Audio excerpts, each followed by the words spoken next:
당신은 아직도 붙잡고 있습니까?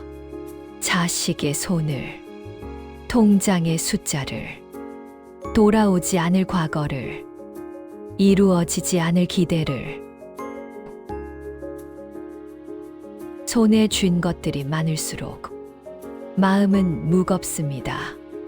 놓으면 떨어질 것 같아서 더 세게 움켜쥡니다. 그런데 말입니다. 오늘 저는 조용히 여쭙고 싶습니다.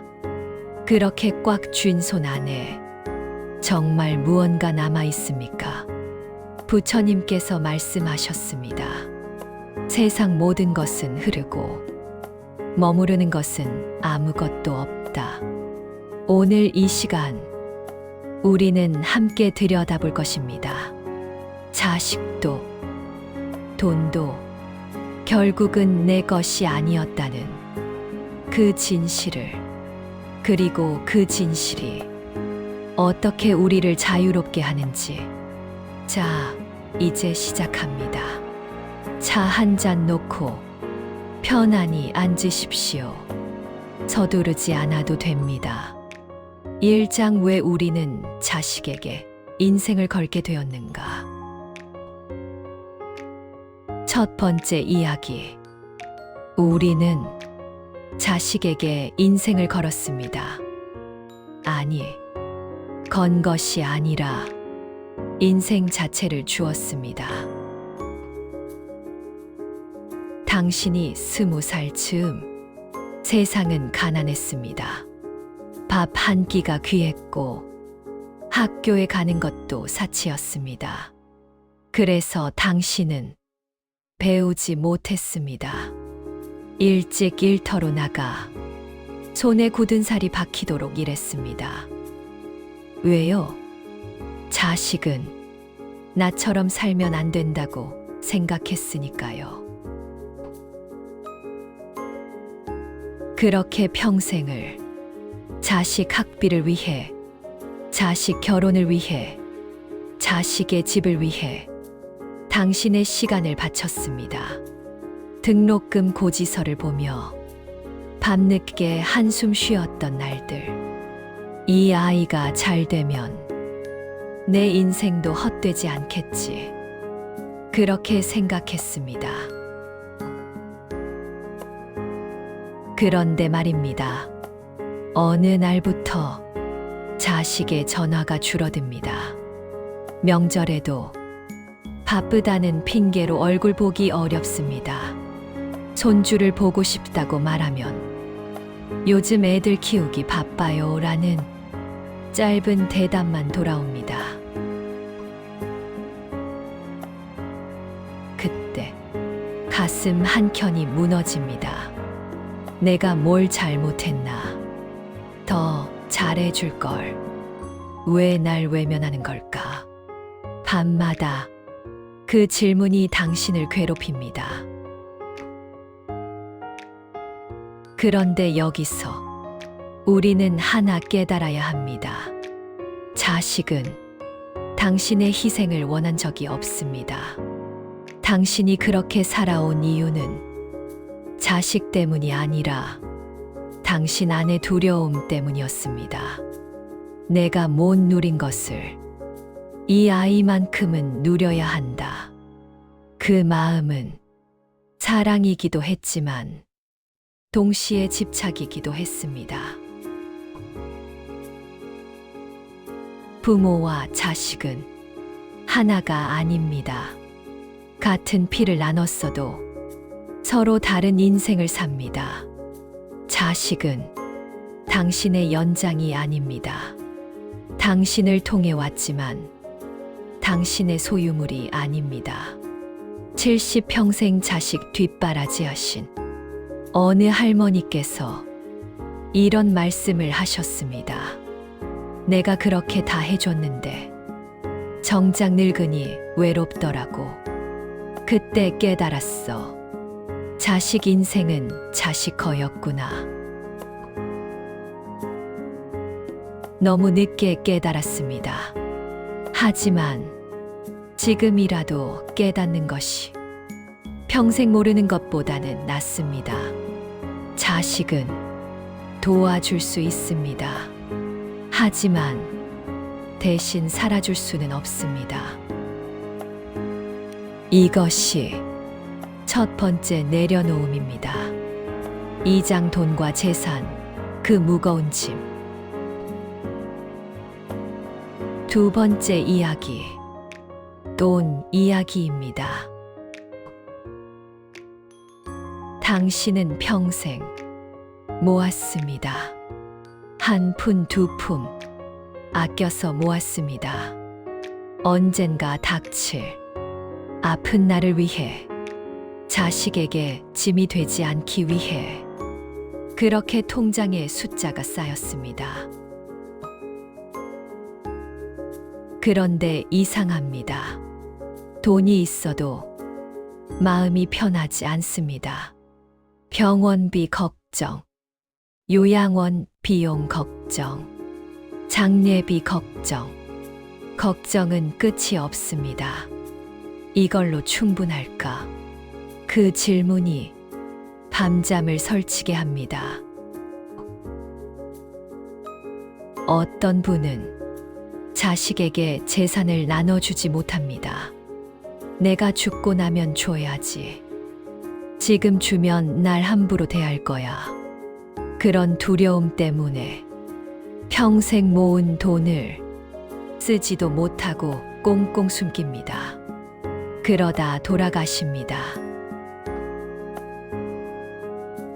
부처님께서는 이것을 무상이라 하셨습니다.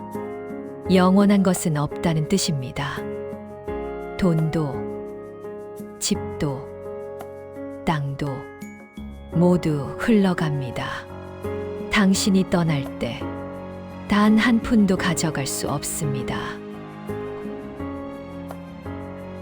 그런데 우리는 그걸 알면서도 손에서 놓지 못합니다.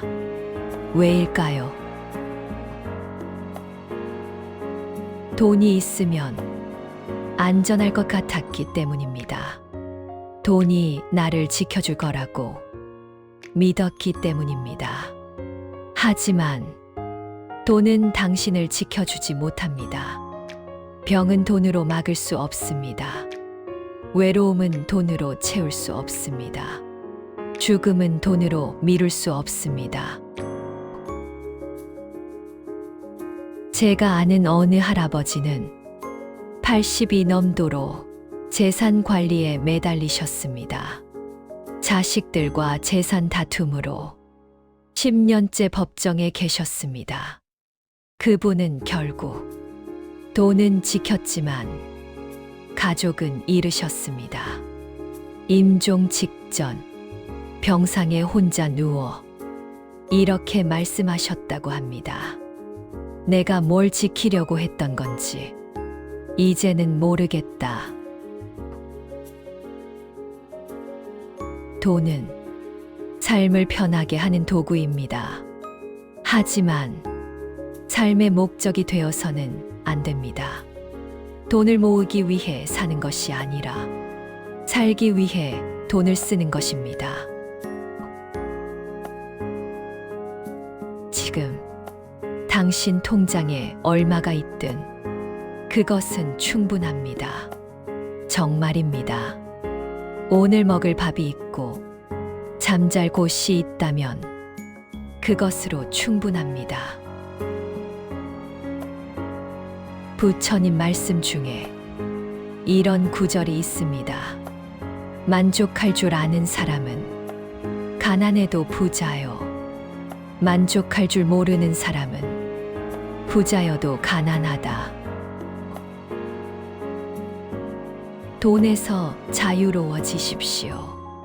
그것이 두 번째 내려놓음입니다. 3장 내 것이라는 환상.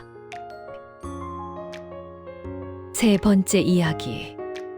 이제 우리는 가장 본질적인 질문으로 들어갑니다. 무엇이 내 것입니까? 자식이 내 것입니까? 돈이 내 것입니까? 이 몸뚱이가 내 것입니까? 부처님께서는 말씀하셨습니다. 세상에 내 것이란 없다. 모든 것은 잠시 빌려온 것이다. 당신이 낳은 자식도 당신을 통해 이 세상에 왔을 뿐 당신의 소유가 아닙니다.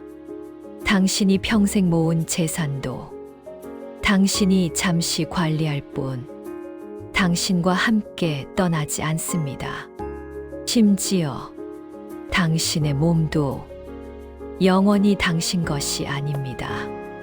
늙고 병들고 결국 흙으로 돌아갑니다. 이 말이 허무하게 들립니까? 아닙니다. 이것은 가장 자유로운 진실입니다. 내 것이라고 생각하는 순간 우리는 그것을 지키려 애씁니다. 잃을까봐 두려워합니다. 빼앗길까봐 긴장합니다. 떠날까봐 불안해합니다. 그래서 괴롭습니다. 하지만 처음부터 내 것이 아니었다면 지킬 것도 없습니다. 잃을 것도 없습니다. 그저 주어진 시간 동안 함께 있다가 자연스럽게 보내면 됩니다.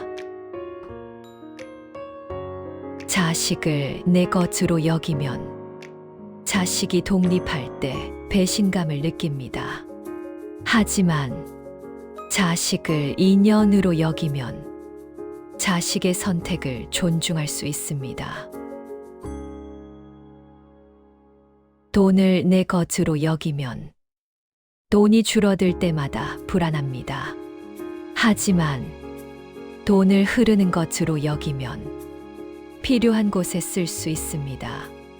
이 몸을 내 것으로 여기면 늙어가는 것이 두렵습니다.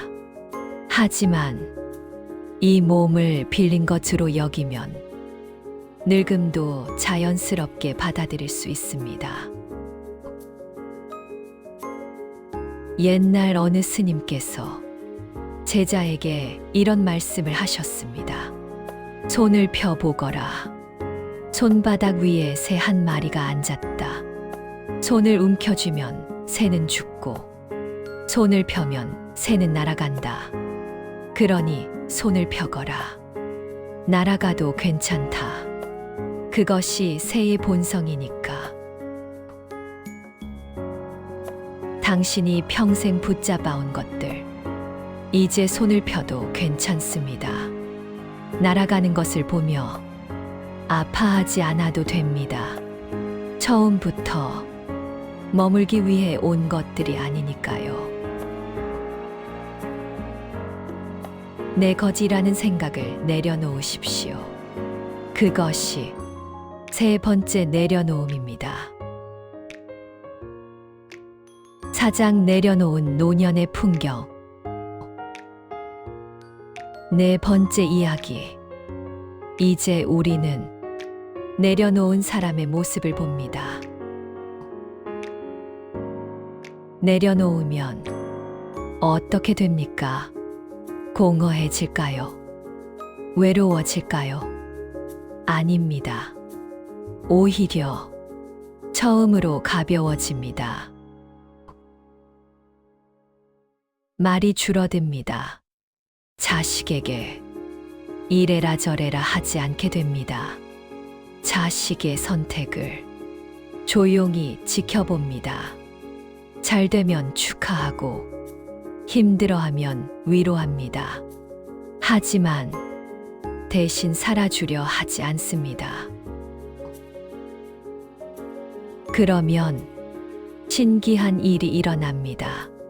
자식이 먼저 연락합니다. 요즘 엄마 편해 보여요. 아빠, 뭔가 달라지셨어요. 잔소리하지 않으니 자식도 부담 없이 찾아옵니다. 돈도 마찬가지입니다.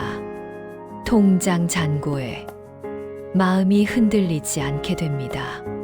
필요한 만큼 쓰고 남은 것은 흘려보냅니다. 가끔은 좋은 곳에 쓰기도 합니다. 어려운 사람 도와주거나 절에 시주하거나 손주에게 용돈 주거나 그러면 돈이 돌아옵니다. 마음으로 돌아옵니다. 표정이 부드러워집니다. 이전에는 항상 무언가 걱정하는 얼굴이었습니다. 미간에 주름이 잡히고 입꼬리가 내려가 있었습니다. 하지만 이제는 가만히 앉아 있어도 편안한 미소가 머뭅니다. 주변 사람들도 그 변화를 느낍니다. 요즘 밝아 보이시네요. 마음의 평화를 찾으신 것 같아요. 그런 말을 듣습니다. 아침에 일어나면 감사합니다. 오늘도 눈을 뜰 수 있어서, 오늘도 밥을 먹을 수 있어서, 오늘도 해를 볼 수 있어서, 작은 것들이 모두 고맙게 느껴집니다. 저녁이 되면 고요합니다. 혼자 있어도 외롭지 않습니다. 텅 빈 것 같지만 그 안이 가득 차 있습니다. 이것이 진짜 부자입니다.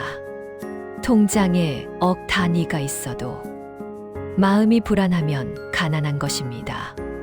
통장에 얼마 없어도 마음이 평안하면 부자입니다.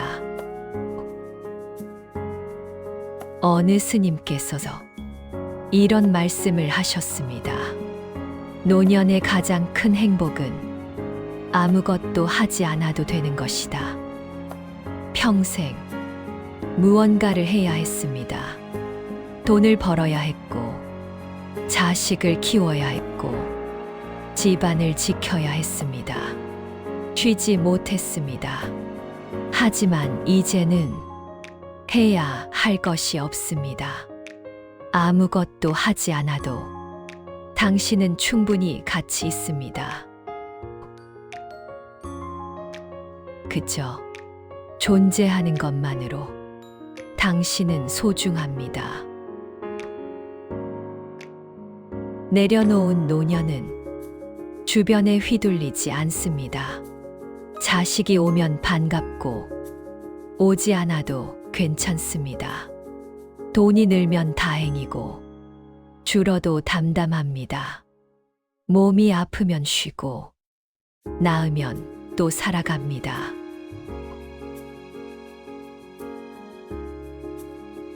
이것이 존엄입니다. 누구에게도 기대지 않고 누구도 원망하지 않고 스스로 서 있는 것, 그것이 진정한 노년의 존엄입니다.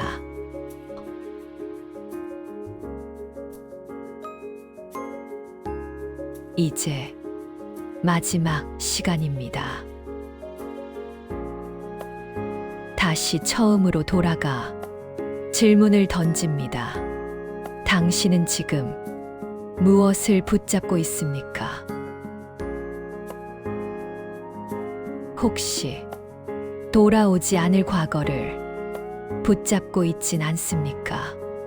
그때 그렇게 하지 말걸. 그때 다르게 살걸.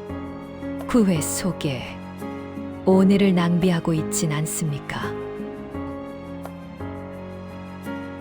혹시 이루어지지 않을 기대를 붙잡고 있진 않습니까? 자식이 이렇게 해줬으면, 건강이 다시 돌아왔으면, 기대 속에 현실을 부정하고 있진 않습니까? 혹시 통제할 수 없는 것들을 통제하려 하고 있진 않습니까? 자식의 인생, 세상의 흐름, 시간의 경과, 그것들을 막으려고 지금 이 순간을 놓치고 있진 않습니까? 여기 조용히 제안합니다. 하나씩 내려놓으십시오. 급하게 내려놓을 필요 없습니다. 천천히 하나씩. 오늘은 자식에게 하려던 잔소리 한마디만 참아보십시오. 그 대신 잘 지내니? 하고 부드럽게 물어보십시오. 내일은 통장 잔고 확인하는 것 하루만 건너뛰어 보십시오. 그 대신 창밖 풍경을 보거나 차 한 잔 마셔보십시오. 모레는 후회하던 과거 한 가지만 용서해 보십시오. 그때는 그게 최선이었어. 스스로에게 말해 보십시오. 내려놓는다는 것은 포기하는 것이 아닙니다. 사랑하지 않는 것도 아닙니다. 그저 흐름에 맡기는 것입니다.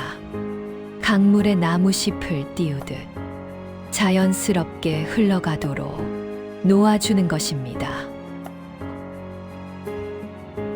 부처님께서서 마지막으로 남기신 말씀이 있습니다. 모든 것은 변한다. 게으르지 말고 정진하라. 변화를 받아들이고 매 순간 깨어 있으라는 뜻입니다. 과거에 매이지 말고 미래에 빠지지 말고 지금 이 순간을 살라는 뜻입니다. 당신은 이미 충분히 잘 살아왔습니다. 힘든 시절을 견뎌냈고 자식을 키워냈고 여기까지 왔습니다. 그것만으로 당신은 훌륭합니다. 이제는 당신 자신을 위해 살아도 됩니다. 누구의 눈치 보지 않아도 되고 누구를 책임지지 않아도 됩니다. 그저 매일매일 편안한 마음으로 해가 뜨는 것을 보고 밥을 먹고 잠을 자면 됩니다. 그것이 노년의 가장 큰 축복입니다. 오늘 밤 잠들기 전에 한번 생각해 보십시오. 나는 무엇을 내려놓으면 좋을까? 그리고 내일 아침 눈을 뜨면 한번 말해 보십시오. 오늘도 고맙습니다. 여기까지 함께 해주셔서 감사합니다. 당신의 남은 날들이 평안과 자유로 가득하길 진심으로 기도합니다. 이 영상이 마음에 드셨다면 좋아요, 구독 눌러주세요. 영상 제작에 힘이 됩니다. 감사합니다.